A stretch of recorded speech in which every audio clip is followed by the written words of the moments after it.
یہ وہ بادشاہ تھا جس کے قدموں میں سلطنت بچتی تھی، جس کے ایک حکم سے انصاف بدل جاتا تھا اور ایک اشارے سے زندگیاں مٹ جاتی تھیں۔ اس کے پاس طاقت تھی مگر شکر نہیں تھا، اس کے پاس دولت تھی مگر سکون نہیں تھا۔ وہ سمجھتا تھا کہ جھکنا کمزوری ہے اور معاف کرنا بزدلی۔ اس کے دل میں اللہ کا خوف نہیں، صرف اپنی طاقت کا غرور تھا۔ وہ یہ بھول چکا تھا کہ تخت ہمیشہ نہیں رہتے اور بادشاہت بھی ایک دن مٹی کے نیچے دفن ہو جاتی ہے۔ یہ دربار تھا مگر انصاف کے بغیر۔ یہاں فیصلے قانون سے نہیں، غرور سے ہوتے تھے۔ کوئی ماں اپنے بیٹے کو آخری بار دیکھ رہی تھی، کوئی بوڑھا اپنے رب کو یاد کر کے خاموش کھڑا تھا۔ بادشاہ کے کانوں تک آہیں پہنچتی تھیں مگر دل تک نہیں۔ وہ نہیں جانتا تھا کہ مظلوم کی بد دعا الفاظ کی محتاج نہیں ہوتی، اور جب صبر ٹوٹتا ہے تو اللہ کی پکڑ خاموشی سے نہیں آتی۔ ایک دن شکار کے دوران اس کا گھوڑا بدکا اور وہ زمین پر گرا۔ بازو ٹوٹ گیا، درد شدید تھا۔ حکیموں نے کہا چند دن آرام ضروری ہے۔ شاہ فرہاد ہنسا، بادشاہ آرام نہیں کرتا، لوگ کرتے ہیں۔ اسی رات اسے خواب آیا، وہ خود ایک سنسان میدان میں کھڑا تھا۔ سامنے ایک تخت تھا مگر اس پر کوئی نہیں بیٹھا تھا۔ ایک آواز آئی، یہ تخت ہمیشہ تیرا نہیں۔ وہ چونک کر جاگ اٹھا مگر غرور نے خواب کو جھٹلا دیا۔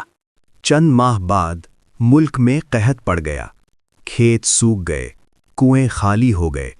لوگ فریاد لے کر دربار آئے مگر بادشاہ نے اناج کے گودام بند کروا دیے۔ اسی رات اس کا سب سے پیارا بیٹا اچانک بیمار پڑ گیا۔ حکیم بے بس، دوائیں بے اثر۔ شاہ فرہاد پہلی بار رات بھر جاگتا رہا۔ اس نے سرگوشی کی، اگر کوئی خدا ہے تو میرے بیٹے کو بچا لے۔ مگر صبح سے پہلے ولی عہد کی سانس ٹوٹ گئی۔ محل میں سناٹا چھا گیا۔ بیٹے کی موت کے بعد بادشاہ اندر سے ٹوٹ چکا تھا مگر زبان پر غرور باقی تھا۔ چند دن بعد بغاوت شروع ہوئی۔ وہی سپاہی جو کبھی اس کے قدموں میں کھڑے تھے اب تلواریں اٹھائے سامنے تھے۔ محل جلنے لگا۔ شاہ فرہاد ایک خفیہ راستے سے بھاگا۔ تاج سر پر تھا مگر کوئی سلام کرنے والا نہیں تھا۔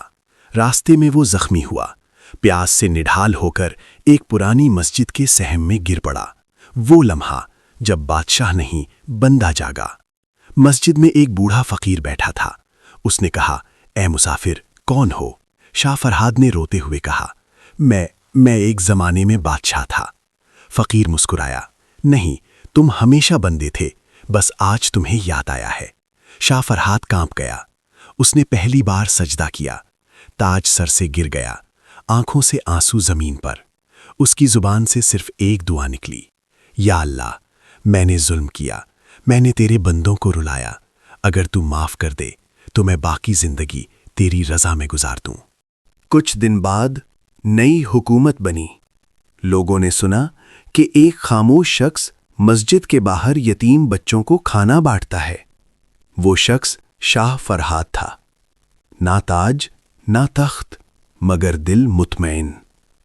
مرنے سے پہلے اس نے صرف ایک جملہ کہا، میں بادشاہ بن کر ہارا مگر بندہ بن کر جیت گیا۔